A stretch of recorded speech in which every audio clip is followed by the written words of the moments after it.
ഫവാസ് നമസ്കാരം. നമസ്കാരം. കഴിഞ്ഞ ആഴ്ചയാണ് ഭാരതത്തിലെ കുറച്ച് ചുണക്കുട്ടികൾ 28ഉം 26 വയസ്സുള്ള കുട്ടികൾ ശ്രീഹരിക്കോട്ടയിൽ നിന്നും അവർ സ്വന്തമായി കണ്ടെത്തിയ അവരുടെ ടെക്നോളജി വികസിപ്പിച്ചെടുത്ത് ഒരു സാറ്റലൈറ്റിന് രൂപം നൽകി അവരത് വിക്ഷേപിക്കുന്ന കാഴ്ചയൊക്കെ നമുക്ക് കണ്ടു. അതിനുശേഷം പ്രധാനമന്ത്രി നരേന്ദ്രമോദി നേരിട്ടെത്തി ഇവരെ അഭിനന്ദിക്കുന്ന കാഴ്ചയാണ് കണ്ടത്. ഭാരതത്തിൻ്റെ വിജയവും ഭാരതത്തിൻ്റെ സുസ്ഥിരതയും ഈ യുവാക്കളിലാണ്, അല്ലെങ്കിൽ നമ്മുടെ യുവാക്കളിലാണ് എന്ന തരത്തിൽ തന്നെയാണ് അന്ന് മോദി അവരെ വാനോളം പ്രകീർത്തിച്ചുകൊണ്ട് സംസാരിച്ചത്. വലിയ കാര്യം. കാരണം യുവതയെ അത്രത്തോളം ചേർത്ത് പിടിക്കുകയും രാഷ്ട്രത്തിൻ്റെ പുനർനിർമ്മിതിക്കായി യുവാക്കളുടെ പങ്കിനെക്കുറിച്ച് ബോധ്യപ്പെടുത്തുകയൊക്കെ ചെയ്യുന്നത് ഒരു പ്രധാനമന്ത്രി എന്ന രീതിയിൽ, രാഷ്ട്രത്തലവൻ എന്ന രീതിയിൽ അദ്ദേഹത്തിൻ്റെ ചുമതലയാണ്, കടമയാണ്. അതിനെ നമുക്ക് സ്തുത്യർഹമായൊരു പ്രവൃത്തി എന്ന രീതിയിൽ വിലയിരുത്താം. എന്നാൽ മറിച്ച് ഇവിടെ ഇന്നലെ ജന്തർ മന്ദിറിൽ നടന്ന കാര്യങ്ങൾ ഒരു കാരണവശാലും നമുക്ക് വിസ്മരിക്കത്തക്കതല്ല. നീറ്റ് പരീക്ഷയുമായി ബന്ധപ്പെട്ട്, അത് ഒരു പരീക്ഷയല്ല, നിരന്തരമായി പരീക്ഷയുടെ ചോദ്യപേപ്പർ ചോരുന്നു, ക്രമക്കേടുകൾ സംഭവിക്കുന്നു എന്നുള്ളൊരു വിഷയമായി ബന്ധപ്പെട്ട് ഉയർന്നു കേൾക്കുന്ന വിഷയങ്ങളിൽ ഒരു തരത്തിലും ഒരു പരിഹാരമില്ലാതെ പോകുന്നു. എത്രയോ കുട്ടികൾ ഈ വിഷയവുമായി ബന്ധപ്പെട്ട് ആത്മഹത്യ ചെയ്തു.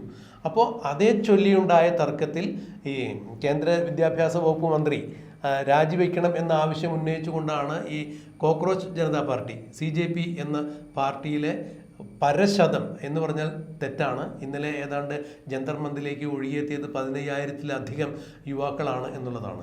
അപ്പോൾ ഒരു സമയത്ത് യുവാക്കളെ പ്രോത്സാഹിപ്പിച്ചുകൊണ്ട് നാടിൻ്റെ അല്ലെങ്കിൽ രാജ്യത്തിൻ്റെ അഭിവൃദ്ധിയും സുരക്ഷയും ഈ യുവാക്കളുടെ കയ്യിലാണ്, ഭാവി ഇവരുടെ കയ്യിലാണ്, ഭാരതത്തിൻ്റെ ഭാവി ഇവരിലൂടെ നയിക്കപ്പെടും എന്നൊക്കെ പറഞ്ഞ പ്രധാനമന്ത്രി ഇന്നലെ ജന്തർ മന്ദിറിൽ തടിച്ചുകൂടിയ യുവാക്കളുടെ ന്യായമായ ആവശ്യം കേൾക്കാൻ പോലും തയ്യാറാവാതെ ആ കുട്ടികളെ പോലീസിന് വിട്ട് തല്ലി ചതയ്ക്കുന്ന, തല തല്ലി പൊളിക്കുന്ന കാഴ്ചയാണ് തത്സമയം മാധ്യമങ്ങളിലൂടെ കണ്ടറിഞ്ഞത്. ഇവരേതെങ്കിലും രാഷ്ട്രീയ പാർട്ടിയുടെ കയ്യിലെ ചട്ടുകമായി രാജ്യത്ത് വിധ്വംസക പ്രവർത്തനങ്ങൾ നടത്തുന്നതിന് വേണ്ടി ഇറങ്ങിത്തിരിച്ചിരിക്കുന്നു എന്ന് BJPയുടെ ചില ആളുകൾ നേരത്തെ പറഞ്ഞിട്ടുണ്ടായിരുന്നു. ഇപ്പോൾ BJPയുടെ കേന്ദ്രമന്ത്രിമാരടക്കം കൊടുത്തിരിക്കുന്ന നിർദ്ദേശം, അവർക്കടക്കം കൊടുത്തിരിക്കുന്ന നിർദ്ദേശം, ഈ വിഷയം നിങ്ങൾ ഒരു കാരണവശാലും ചർച്ച ചെയ്യരുത്, അറിയാതെ പോലും പറയരുത്. കാരണം യഥാർത്ഥത്തിൽ ഇത്തരത്തിലൊരു വിഷയമുണ്ടെങ്കിൽ അതിനെ അവഗണിക്കുക തന്നെയാണ്, അതില്ലായ്മ ചെയ്യാൻ ഏറ്റവും നല്ല തന്ത്രം എന്ന് മനസ്സിലാക്കിക്കൊണ്ട് തന്നെയാണ് അതിനെ അവഗണിച്ചു കൊണ്ടിരുന്നത്. എന്നാൽ ഇനിയും കൂടുതൽ നാൾ നരേന്ദ്രമോദിക്ക് ഇത് അവഗണിച്ചുകൊണ്ട് മുന്നോട്ട് പോകാൻ സാധിക്കില്ല. കാരണം സമരം മറ്റൊരു തലത്തിലേക്ക് നീങ്ങുന്നു എന്നുള്ളത് തന്നെയാണ്. ഇവിടെ ഈ കുട്ടികൾ ഉന്നയിക്കുന്ന ആവശ്യങ്ങളിൽ ഒന്നുപോലും കേൾക്കാൻ തയ്യാറാവാതെ അവരുടെ ആവശ്യങ്ങൾ അംഗീകരിക്കണോ വേണ്ടയോ എന്നുള്ളത് പിന്നീട് ഭരണപരമായ പ്രശ്നങ്ങളാണ് എന്ന് വേണമെങ്കിൽ കണക്കിലെടുക്കാം. പക്ഷേ ഇവർ വിളിച്ച് ന്യായമായും ഇവരുടെ പ്രശ്നങ്ങൾ കേൾക്കുക എന്നുള്ളത് പൊതുപ്രവർത്തകരെ സംബന്ധിച്ചിടത്തോളം, ജനാധിപത്യ വ്യവസ്ഥിതിയെ സംബന്ധിച്ചിടത്തോളം, ജനാധിപത്യപരമായി തിരഞ്ഞെടുക്കപ്പെട്ട ഒരു സർക്കാരിനെ സംബന്ധിച്ചിടത്തോളം ഇതം പ്രഥമമായ കർത്തവ്യങ്ങളിൽ ഒന്ന് തന്നെയാണ്. ഈ സമരം ചെയ്യുന്ന കുട്ടികളുടെ ആവശ്യം എന്താണ്? അവരൊരു ചർച്ചയ്ക്ക് വിളിക്കാൻ പോലും ഇവരെന്തുകൊണ്ട് തയ്യാറാകുന്നില്ല എന്ന് ഒരു ചോദ്യം ഉയരുമ്പോൾ തീർത്തും ഈ കുട്ടികളെ തെരുവിൽ കൈകാര്യം ചെയ്ത് ഈ സമരം അടിച്ചൊതുക്കാമെന്നുള്ള കാലാകാലങ്ങളായുള്ള സമരകൂടങ്ങളുടെ ഒരു സ്വേച്ഛാധിപത്യ രീതി തന്നെയല്ലേ ഇതിൽ നിന്നും വ്യക്തമാകുന്നത്? എങ്ങനെയാണ് ഫവാസ് ഇതിനെ വിലയിരുത്തുന്നത്? എനിക്കിതിൽ തോന്നിയിട്ടുള്ള കാര്യം, മോദിയുടെ സ്നേഹം വെറും കാപട്യമാണ് എന്നുള്ള കാര്യം തന്നെയാണ്. കാരണം അദ്ദേഹത്തോട് യുവാക്കളോട് അത്ര വലിയ സ്നേഹമൊന്നും അദ്ദേഹത്തിന് ഇല്ല എന്നുള്ളത് എന്നും ഞാൻ വിശ്വസിക്കുന്ന ഒരാൾ അങ്ങനെ തന്നെയാണ്. കാരണം അദ്ദേഹം ഇന്നവരെ അദ്ദേഹത്തിൻ്റെ മാനിഫെസ്റ്റോയിലൊന്നും പ്രത്യേകിച്ച് യുവതലമുറക്ക് വേണ്ടിയിട്ടോ യുവാക്കൾക്ക് വേണ്ടിയിട്ടോ വിദ്യാഭ്യാസത്തിന് വേണ്ടിയിട്ടോ, എന്തിനേറെ അദ്ദേഹത്തിൻ്റെ വിദ്യാഭ്യാസം പോലും വലിയ തരത്തിൽ ചോദ്യചിഹ്നം കിടക്കുന്നുണ്ട്. അരവിന്ദ് കെജ്രിവാൾ പറഞ്ഞ പോലെ അദ്ദേഹത്തിൻ്റെ ഡിഗ്രി പുറത്ത് കാണിക്കണം എന്ന് പറഞ്ഞപ്പോൾ അദ്ദേഹം കോടതിയിൽ പോവുകയും കോടതിയിൽ നിന്ന് കേസ് അദ്ദേഹത്തിന് അനുകൂലമായി വിധി വരികയും അന്ന് ആ വിധിയിൽ പറഞ്ഞത് രാജ്യസുരക്ഷയുമായി ബന്ധപ്പെട്ട കാര്യങ്ങളാണെന്നുള്ളതും ഇത്തരത്തിൽ പ്രധാനമന്ത്രിയുടെ വിദ്യാഭ്യാസം പുറത്തു വിടാൻ പാടില്ല എന്നൊക്കെ പറഞ്ഞൊരു കോടതി നമുക്ക് മുമ്പിലുണ്ട്. അപ്പോൾ ഇത്തരത്തിൽ സ്വന്തം വിദ്യാഭ്യാസം പോലും പൊതുജനങ്ങൾക്ക് മുമ്പിൽ പറയാനോ അല്ലെങ്കിൽ പുറത്ത് ഡിഗ്രിയുടെ സർട്ടിഫിക്കറ്റ് കാണിക്കാനോ പറ്റാത്തൊരു പ്രധാനമന്ത്രിയാണ് രാജ്യത്തുള്ളതെന്നുള്ളത്. കൂടെ പഠിച്ചത് ആരൊക്കെയെന്ന് ചോദിച്ചാൽ അതിൻ്റെ പേര് പോലും അദ്ദേഹത്തിന് അറിയില്ല. ഏത് യൂണിവേഴ്സിറ്റി എന്ന് ചോദിച്ചാൽ പല യൂണിവേഴ്സിറ്റിയുടെ പേര് അദ്ദേഹത്തിന് പറയുന്നു. അപ്പം പല യൂണിവേഴ്സിറ്റി, DU പോലത്തെ ഡൽഹി യൂണിവേഴ്സിറ്റി അടക്കം പറയുന്നത് അവിടെയാണ് പഠിച്ചതെന്നുള്ളതും. അപ്പം കാലയളവ് ചോദിച്ചപ്പോൾ ഏതെങ്കിലും കാലയളവ് പറയുന്നു. കൂടെ പഠിച്ചവരാരാന്ന് ചോദിച്ചപ്പോൾ അതിന് അവർ പറയുന്നില്ല. കൂടെ സർട്ടിഫിക്കറ്റ് ആരൊക്കെയെന്ന് ചോദിച്ചപ്പോൾ അതും പറയുന്നില്ല. അപ്പോൾ ഇത്തരത്തിൽ നിഗൂഢമായ ഒരു പ്രധാനമന്ത്രി, അല്ലെങ്കിൽ വിദ്യാഭ്യാസം എന്താണെന്ന് അറിയാത്തൊരു പ്രധാനമന്ത്രിയാണെന്നാണ് ഞാൻ വിശ്വസിക്കുന്ന ഒരാൾ അങ്ങനെ തന്നെയാണ്. അപ്പം സ്വാഭാവികമായിട്ടും അവർ നിർത്തുന്ന ഒരു വിദ്യാഭ്യാസ മന്ത്രി ധർമ്മേന്ദ്ര പ്രധാൻ്റെയും കാര്യം അത്രയ്ക്ക് തന്നെ ഉള്ളൂ, തലപുറത്തിൽ വാല് പോവുള്ളൂ. അപ്പോൾ മോദി അങ്ങനെയാണെന്നുണ്ടെങ്കിൽ അദ്ദേഹത്തിൻ്റെ ശിങ്കടി എങ്ങനെയായിരിക്കും എന്നുള്ള കാര്യത്തിൽ എനിക്ക് ഞാൻ വലിയ അർത്ഥത്തോട് കാണുന്നില്ല. അതുകൊണ്ട് തന്നെ ജന്തർ മന്ദിറിൽ, ഡൽഹിയിലെ ജന്തർ മന്ദിറിൽ ഇന്നലെ നടന്ന ഈ പ്രശ്നം നോക്കുകയാണെന്നുണ്ടെങ്കിൽ 2014 മോദി ആദ്യമായിട്ട് ഭരണത്തിലേറുന്നത്. അന്ന് ഈ പറഞ്ഞ പോലെ അത്രയും കാലം ഉണ്ടായിരുന്ന പഞ്ചവത്സര പദ്ധതി മാറ്റിയിട്ട് പിന്നീട് നീതി ആയോഗ് എന്നുള്ള പേരിലോട്ട് മാറ്റുന്നു. പലതരത്തിലുള്ള മാറ്റങ്ങളാണ് പിന്നീട് അങ്ങ് വരുന്നത്. പല കാര്യങ്ങളും മാറ്റം എന്ന് പറയുമ്പോൾ പോലും പേര് മാത്രമേ മാറ്റുന്നുള്ളൂ. അപ്പം ഇത്തരത്തിൽ ആയുഷ്മാൻ ഭാരത് അല്ലെങ്കിൽ PM യോജന എന്നൊക്കെ പറഞ്ഞുകൊണ്ട് പല പല പേരുകളിൽ PM വെക്കുന്നു. അതിനപ്പുറത്തോട്ടുള്ള വലിയ മാറ്റം ഒന്നും അദ്ദേഹം കൊണ്ടുവന്നിട്ടില്ല. ഈ വിദ്യാഭ്യാസത്തിൻ്റെ കാര്യത്തോട് വരികയാണെങ്കിൽ ഇതിൻ്റെ എല്ലാം തുടക്കം NTA, നാഷണൽ ടെസ്റ്റിംഗ് ഏജൻസി എന്നുള്ള സാധനം BJP മുമ്പോട്ട് വെക്കുന്നു. എല്ലാ പരീക്ഷകളും ഇനി NTA കീഴിലായിരിക്കുന്നുള്ളത്. അത് എല്ലാ പരീക്ഷകൾ എന്ന് പറയുമ്പോൾ അത് NTA നടത്തുന്ന നീറ്റ് ടെസ്റ്റ് ആണെങ്കിലും അതുപോലെ തന്നെ UGC നെറ്റ് ആണെങ്കിലും CSIR നെറ്റ് ആണെങ്കിലും എല്ലാം NTA ഏകോപിപ്പിച്ച് നടത്തുന്നു എന്നുള്ളതാണ്. അപ്പം ഇതിൻ്റെ ചെറിയൊരു ഉദാഹരണം മാത്രം ഞാൻ പറയാം. എൻ്റെ ഒരു കൂട്ടുകാരൻ ഈ പറഞ്ഞ പോലെ ഡൽഹിയിലാണ്. അപ്പം ഡൽഹി നോയിഡ ഭാഗത്താണ് അവൻ താമസിക്കുന്നത്. അപ്പം അവനിക്ക് ഈ പറഞ്ഞ പോലെ നീറ്റിന് എക്സാമിന് കിട്ടിയത് ഡൽഹിയിലെ ഏതോ ഒരു കുഗ്രാമത്തിലാണ്, കിലോമീറ്ററുകൾക്കപ്പുറം. അവിടെ ഈ പറഞ്ഞ പോലെ ബാത്റൂം പോലും ഇല്ല, ചെറിയൊരു കെട്ടിടം, ഏതൊരു കോളേജാണെന്ന് അവരും പറഞ്ഞത്. പക്ഷേ അവിടെ ചെന്നു അപ്പം ഒരു തട്ടിക്കൂട്ട് കോളേജാണ്. അപ്പം ഇവർ ചെയ്യുന്നത്, NTA ചെയ്യുന്നത് വെച്ചാൽ ഇതൊരു ഏജൻസിക്ക് കൊടുക്കുന്നു, മറിച്ച് വെക്കുന്നു. ആ ഏജൻസി ചെയ്യുന്നത് വെച്ചാൽ അത് സ്വകാര്യ കമ്പനികളാണ്. ആ സ്വകാര്യ കമ്പനി ഏറ്റവും ചുരുങ്ങിയ രീതിയിൽ, ഇപ്പോൾ വലിയ കോളേജ് എടുക്കുകയാണെന്നുണ്ടെങ്കിൽ ആ കോളേജിൽ ഒരുപാട് പൈസ ഇറക്കേണ്ടി വരും. അവിടുത്തെ സെക്യൂരിറ്റി പരമായ കാര്യങ്ങളും അവിടുത്തെ ഇൻഫ്രാസ്ട്രക്ചറും കാര്യങ്ങളൊക്കെ അതിന് വലിയ തരത്തിലുള്ള പൈസയും ഒക്കെ കൊടുക്കുന്നത്. അപ്പോൾ ഇവർ ചെയ്യുന്നത് തട്ടിക്കൂട്ട് കോളേജിൽ തട്ടിക്കൂട്ട് സ്കൂളെല്ലാം എടുത്തിട്ട് അവിടെ എക്സാം സെൻ്ററായി കൊടുക്കുന്നു. അപ്പോൾ ഇവരവിടെ പോയപ്പം അവിടെ ബാത്റൂമോ അല്ല യാതൊരുവിധ സൗകര്യവും ഇല്ല അവിടെ. അപ്പോൾ ഇത്തരത്തിൽ നിൽക്കുന്ന NTA അവർക്ക് തന്നെ അറിയില്ല എന്താണ് ചെയ്യേണ്ടതെന്ന്. അപ്പോൾ ഇത്തരത്തിൽ ഒന്നും ഒരു കൈകാര്യം ചെയ്യാൻ പറ്റാത്തൊരു ഏജൻസിക്ക് സാധനം കൊടുക്കുന്നു. ആ ഏജൻസി ഒരു സ്വകാര്യ കമ്പനിക്ക് സാധനം വിൽക്കുന്നു. എന്നിട്ട് ചുരുങ്ങിയ വിലക്ക് ഈ സാധനങ്ങളെല്ലാം ഇംപ്ലിമെൻറ്റ് ചെയ്യുന്നു എന്നുള്ളതാണ്. മാത്രമല്ല ഇതിൻ്റെ നടത്തിപ്പ് വശം ഞാൻ പറഞ്ഞത്. ഇനി ഇതിൻ്റെ ടെക്നിക്കൽ കാര്യങ്ങൾ പറയുകയാണെന്നുണ്ടെങ്കിൽ പല ചോദ്യ പേപ്പറുകളും മണ്ടത്തരങ്ങളും കൊണ്ട് ചോദ്യങ്ങൾ എഴുതുന്നു. മാത്രമല്ല നീറ്റ് കൊടുക്കുമ്പം ഈ പറഞ്ഞ പോലെ BJP നേതാക്കന്മാർ അല്ലെങ്കിൽ അവരുമായി ബന്ധപ്പെട്ട ആൾക്കാർ മുൻകൂട്ടി സാധനം കിട്ടുന്നു. പല എക്സാം സെൻറ്ററുകൾക്കും മുൻകൂട്ടി ചോദ്യ പേപ്പർ കിട്ടുന്നു എന്നുള്ളതും അവരവരുടെ ഈ സെൻറ്ററുകളിൽ കുട്ടികൾക്ക് ഈ സാധനം പഠിപ്പിക്കുന്നു. അത് 80 മുതൽ 90% ആക്യുറേറ്റ് ആയിട്ട് അതുപോലെ തന്നെ വരുന്നു എന്നുള്ളതും പല കോടിക്കണക്കിന് രൂപ വെച്ചിങ്ങാണ്ട് ഹരിയാനയിലും ബീഹാറിലടക്കം ഈ ചോദ്യ പേപ്പർ വിൽക്കുന്നു എന്നുള്ളതും എന്തിനേറെ പറയുന്നു. തൊട്ടടുത്ത് കിടക്കുന്ന മഹാരാഷ്ട്ര എന്ന് പറഞ്ഞ സംസ്ഥാനത്ത് അവർ നടത്തുന്ന ഇതൊക്കെ നമ്മൾ പറയുമ്പോൾ ഇതൊക്കെ പറയുമ്പം BJP നടത്തുന്ന കേന്ദ്രത്തിൻ്റെ മാത്രമല്ല പറയുന്നത്, BJP ഭരിക്കുന്ന ഈ പറഞ്ഞ പോലെ മഹാരാഷ്ട്രയിൽ ഈ പറഞ്ഞ പോലെ ഒരു സംസ്ഥാന സർക്കാർ നടത്തിയ എക്സാമിലടക്കം, ടീച്ചർമാർക്കുള്ള എക്സാമിലടക്കം ചോദ്യപേപ്പർ മുൻകൂട്ടി പുറത്തു പോയി എന്നുള്ള സാധനങ്ങളാണ്. അപ്പോൾ ഇത്രയേറെ അധപ്പതിച്ച ആത്മഭാവ തലങ്ങളിലോട്ട് പോയ ഒരു സർക്കാരാണ് കേന്ദ്രത്തിലും BJP ഇരിക്കുന്ന പല സ്റ്റേറ്റിലും ഇരിക്കുന്നത്. സ്വാഭാവികമായിട്ടും യുവാക്കൾക്ക് വേണ്ടെന്ന് അവർക്ക് ജോലി വേണം. ജോലി കിട്ടണമെങ്കിൽ എന്ത് വേണം? നല്ലൊരു വിദ്യാഭ്യാസമാണ്. ആ വിദ്യാഭ്യാസമാണ് ഇന്ത്യയിൽ തകർന്ന് തരിപ്പണമായിരിക്കുന്നത്. അപ്പോൾ അതിൻ്റെ ഭാഗമായി ഇവരെല്ലാവരും CJP, ക്രോക്കോച്ച് ജനതാ പാർട്ടി, ഇതൊരു പാർട്ടിയല്ല, ഒരു മൂവ്മെൻറ്റ് മാത്രമാണ്. നിലവിൽ ഇന്നേ വരെ ഒഫീഷ്യലി ഒരു പാർട്ടിയായിട്ട് ഡിക്ലെയർ ചെയ്തിട്ടില്ല. പക്ഷേ ഇന്ത്യയിലെ എല്ലാ ഒട്ടുമിക്ക പ്രതിപക്ഷ പാർട്ടികളായ ഈ പറഞ്ഞ പോലെ ആം ആദ്മി പാർട്ടി ആയാലും അല്ലെങ്കിൽ SP ആയാലും തൃണമൂൽ കോൺഗ്രസിൻ്റെ മമതാ ബാനർജി ആയാലും പല നേതാക്കന്മാരുടെ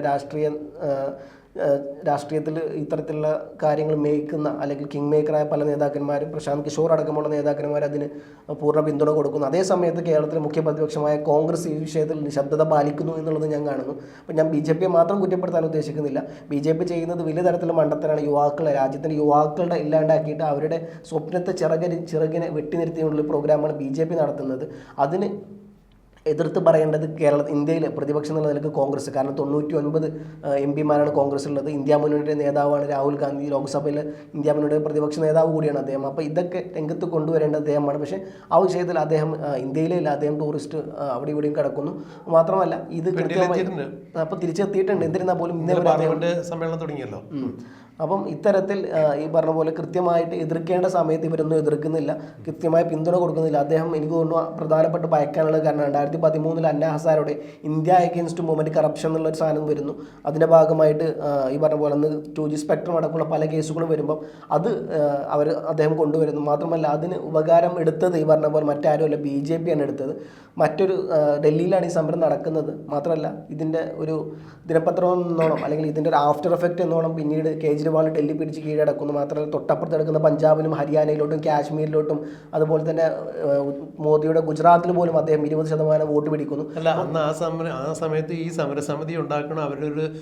ഒരു സമിതി ഉണ്ടാക്കുമ്പോൾ തീർച്ചയായും എന്താണ് ഇവരുടെ പ്രശ്നം എന്നറിയാൻ വേണ്ടി ഒരു സമിതി ഉണ്ടാക്കിയിട്ടുണ്ടായിരുന്നു. അതിൽ ഈ കേജ്രിവാൾ അടക്കമുള്ള ആളുകളെ ക്ഷണിച്ചു വരുത്തിയിട്ടുണ്ടായിരുന്നു. അതിൻ്റെ ആഫ്റ്റർ എഫക്റ്റ് പിന്നീട് നമ്മൾ കണ്ടു. ഭരണം കോൺഗ്രസിൻ്റെ കയ്യിൽ നിന്ന് പോകുന്നതാണ് കണ്ടത്. അപ്പോൾ തീർച്ചയായും ഇപ്പോൾ BJP അതിൽ നിന്നൊരു പാഠം ഉൾക്കൊണ്ടിട്ടുണ്ട്. കാരണം ഇനി ഏതെങ്കിലും തരത്തിൽ ഇത് പഠിക്കാൻ പഠിക്കാൻ വേണ്ടി, അല്ലെങ്കിൽ ഈ പ്രശ്നങ്ങൾ, യുവാക്കളുടെ പ്രശ്നം പഠിക്കാൻ വേണ്ടി സർക്കാർ തലത്തിലൊരു സമിതി ഉണ്ടാക്കുമ്പോൾ ഇവരുടെ കൂടിയ ഒരു പങ്കാളിത്തം അതിൽ വരുത്തുകയാണെങ്കിൽ തീർച്ചയായും അന്നത്തെ കോൺഗ്രസിന് പറ്റിയ അവസ്ഥ ഇവർക്കറിയാം. വീണ്ടും തെരഞ്ഞെടുപ്പിലൂടെ ഭരണം തിരിച്ച് ഇവർക്ക് നഷ്ടമാകുന്നൊരു പേടി സ്വപ്നമൊക്കെ ഇവർക്കിപ്പോഴും ഉള്ളിലുണ്ട് എന്ന് വേണം നമുക്ക് മനസ്സിലാക്കാൻ. തീർച്ചയായും ഈ ഒരു സമരത്തോട് മോദി സർക്കാർ ഏതെങ്കിലും തരത്തിൽ വിധേയത്വ ഭാവം കാണിക്കുകയോ ഇത് പരിഹരിക്കുകയോ ചെയ്തു കഴിഞ്ഞിട്ടുണ്ടെങ്കിൽ ഇത് സർക്കാരിൻ്റെ പരാജയമായി ചിത്രീകരിക്കുകയും വരും തെരഞ്ഞെടുപ്പുകളിൽ തങ്ങൾക്ക് രാഷ്ട്രീയപരമായി ഏതെങ്കിലും തരത്തിലുള്ള ഒരു ഡാമേജ് ഉണ്ടാകും എന്നൊരു തീർത്തും ഭയപ്പെടുന്നുണ്ട് എന്ന് വേണം ഇതിൽ നിന്ന് മനസ്സിലാക്കാൻ. അല്ല എന്നുണ്ടെങ്കിൽ ഇത്രയും വലിയൊരു പ്രശ്നം നടക്കുമ്പോൾ ഈ കുട്ടികളുടെ ഭാഗത്തു നിന്നുള്ള ആരെയെങ്കിലും പ്രതിനിധികളെ ചർച്ചയ്ക്ക് വേണ്ടി വിളിക്കേണ്ടത് തന്നെയല്ലേ. ഇപ്പോൾ അഭിഷേക് ദേവിക്കൊക്കെ അവിടെ സ്ഥലത്ത് നിന്ന് അവിടെ ഉണ്ട്. തീർച്ചയായും എന്തുകൊണ്ടാണ് ഇവരിത് ചെയ്യാത്തത് എന്നുള്ളത് നമുക്ക് മനസ്സിലാക്കാൻ കഴിയുന്നില്ല. എനിക്ക് തോന്നുന്നു ഇപ്പം ഇന്ന് അവർ ചർച്ചയ്ക്ക് വേണ്ടിയിട്ട് വിളിച്ചിട്ടുണ്ട്. CJP നേതാക്കന്മാരുമായിട്ട് ചർച്ചയ്ക്ക് വരാമെന്ന് പറഞ്ഞിട്ടുണ്ട്. ഇതെല്ലാം ഈ സമരം ഇത്രത്തോളം ഈ പറഞ്ഞ പോലെ ഒരു മുഖ്യധാര മാധ്യമങ്ങളെല്ലാം എടുക്കാൻ കാരണം സോനം വാങ്ചുങ് എന്ന് പറഞ്ഞ ഒരു ലഡാക്ക് സാമൂഹിക പ്രവർത്തകൻ, അദ്ദേഹം കൂടി ഇതിനെ രംഗത്തോട്ട് വന്നു. കാരണം അദ്ദേഹം വിദ്യാഭ്യാസ രംഗത്തെല്ലാം വളരെ പ്രയത്നിക്കുന്ന ഒരു നേതാവാണ്. അപ്പം അദ്ദേഹമാണ് ലഡാക്കിൻ്റെ പല കാര്യങ്ങൾക്കും അത് മുമ്പിട്ട് ഇറങ്ങുന്നത്. സ്വാഭാവികമായിട്ടും അദ്ദേഹം ഈ സമര പന്തലിലെത്തുന്നു. സമരം വലിയ തരത്തിലോട്ട് പോകുന്നു. ഇത് രണ്ട് പാർട്ടിക്കാർ ഒരേപോലെ പേടിപ്പിച്ചിട്ടുണ്ട്. ഒന്നീ പറഞ്ഞ പോലെ BJP 2013 അന്നാ ഹസാരെ മൂവ്മെൻറ്റിലൂടെ BJP ഉണ്ടാക്കിയ ഒരു ഇമേജ് അതേപോലെ കോൺഗ്രസ് ഉണ്ടാക്കുമോ എന്നുള്ള സാധനം. രണ്ടാമത്തെ കാര്യം, അന്ന് ഈ അന്നാ ഹസാരെ മൂവ്മെൻറ്റ് ഉണ്ടാക്കിയത് RSS ആണെന്നുള്ളത് പിന്നീട് 2017-18 കാലങ്ങളിൽ കോൺഗ്രസും മനസ്സിലാക്കുന്നു. ഇതിനും ഈ CJP നടത്തുന്ന ഈ സമരത്തിന് പിന്നിലും ഇത്തരത്തിൽ RSSൻ്റെയോ BJPൻ്റെയോ കൈകളുണ്ടോ എന്നുള്ളത് കോൺഗ്രസ് ഭയക്കുന്നു. അതുകൊണ്ട് അവർ വെച്ച ചാലുകളിൽ തങ്ങൾ പോയി ചാടണ്ട എന്നുള്ള സാധനം കോൺഗ്രസിന് രാഹുൽ ഗാന്ധിക്കുണ്ട്. അതുകൊണ്ട് തന്നെ പലപ്പോഴും കോൺഗ്രസിൻ്റെ ഒരൊറ്റ നേതാക്കന്മാർ പോലും ഇന്നേ വരെ ജന്തർ മന്ദിറിൽ പോവുകയോ അവർക്ക് വേണ്ട അനുകൂലമായ സപ്പോർട്ട് കൊടുക്കുകയോ ചെയ്തിട്ടില്ല. ഇപ്പോൾ KC വേണുഗോപാൽ അടിയന്തര പ്രമേയം അവതരിപ്പിക്കുന്നതിന് വേണ്ടി അനുമതി തേടിയിട്ടുണ്ട്. ഈ വിഷയവുമായി ബന്ധപ്പെട്ട് പാർലമെൻറ്റിൽ രാഹുൽ ഗാന്ധി ഇന്നലെ ഈ ജന്തർ മന്ദിറിൽ നടക്കുന്ന ഈ കുട്ടികളുടെ ഈ സമരത്തിന് അവരെ പിന്തുണ അറിയിച്ചിട്ട് അദ്ദേഹത്തിൻ്റെ ഒരു മെസ്സേജൊക്കെ അവിടെ വന്നിട്ടുണ്ടായിരുന്നു. പക്ഷേ പ്രതിപക്ഷം ഇത് ക്രിയാത്മകമായ രീതിയിൽ ഈ പ്രശ്നത്തിൽ ഇടപെടുന്നില്ല എന്നുള്ളത് വളരെ വ്യക്തം തന്നെയാണ്. അതിപ്പോൾ ഫവാസ് ചൂണ്ടിക്കാണിച്ച് തന്നെയാണ് അതിൻ്റെ കാര്യം. തീർച്ചയായും ഭരണ പ്രതിപക്ഷ ഭേദമില്ലാതെ ഈ നീറ്റ് പോലുള്ള വിഷയങ്ങളിൽ കുട്ടികൾ സ്വതന്ത്ര നിലപാടോടുകൂടി പ്രതികരിക്കുന്നത് അവരുടെ നിലനിൽപ്പിൻ്റെ പ്രശ്നമാണ്. അത് ഇപ്പോഴത്തെ ഈ 10-15,000 കുട്ടികളുടെ ഒരു വിഷയമല്ല. നാളെ ഈ ഭാരതം നേരിടുന്ന ഏറ്റവും വലിയ പ്രശ്നങ്ങൾ ഒന്ന് തന്നെയാണത്. പരീക്ഷ കുറ്റമറ്റ രീതിയിൽ നടത്താൻ സാധിക്കണം. തീർച്ചയായും ഇത്തരം പരീക്ഷകളുടെ ചോദ്യപേപ്പറുകൾ കോടിക്കണക്കിന് രൂപയ്ക്ക് മാർക്കറ്റിൽ വിറ്റഴിക്കുകയും അവർ വാങ്ങി ഉത്തരവെഴുതുന്ന ആളുകൾ വിജയിക്കുകയും ചെയ്യുമ്പോൾ കഷ്ടപ്പെട്ട് പഠിക്കുന്ന വിദ്യാർത്ഥികളെ സംബന്ധിച്ചിടത്തോളം അവരുടെ ഭാവിയാണ് ഇരുളടഞ്ഞു പോകുന്നത്. അത് ഇപ്പോൾ തന്നെ എത്രയോ ആത്മഹത്യകൾ ഇതിൻ്റെ പേരിൽ നടന്നിരിക്കുന്നു. അപ്പോൾ ഇവർ പറയുന്നത്, ഈ കോക്രോച്ച് ജനതാ പാർട്ടി പറയുന്നത്, ഇങ്ങനെ ആത്മഹത്യ ചെയ്ത കുട്ടികളുടെ വീട്ടുകാർക്ക് നഷ്ടപരിഹാരമായി 1 കോടി രൂപ വെച്ച് കൊടുക്കുക. അത്യാവശ്യമായി ഉടനടി തന്നെ ധർമ്മേന്ദ്ര പ്രധാൻ എന്ന വിദ്യാഭ്യാസ വകുപ്പ് മന്ത്രിയെ തലസ്ഥാനത്ത് നിന്ന് നീക്കം ചെയ്യുക. ഇങ്ങനെ എന്തെങ്കിലുമൊക്കെ കാര്യങ്ങൾ ഇവർ ഉന്നയിക്കുമ്പോൾ ഏതെങ്കിലും ഒരു വശത്ത് സർക്കാർ വഴങ്ങാതെ ഒരു ഒത്തുതീർപ്പുമായി മുന്നോട്ട് പോകാൻ സാധിക്കുമെന്ന് എനിക്കും തോന്നുന്നില്ല.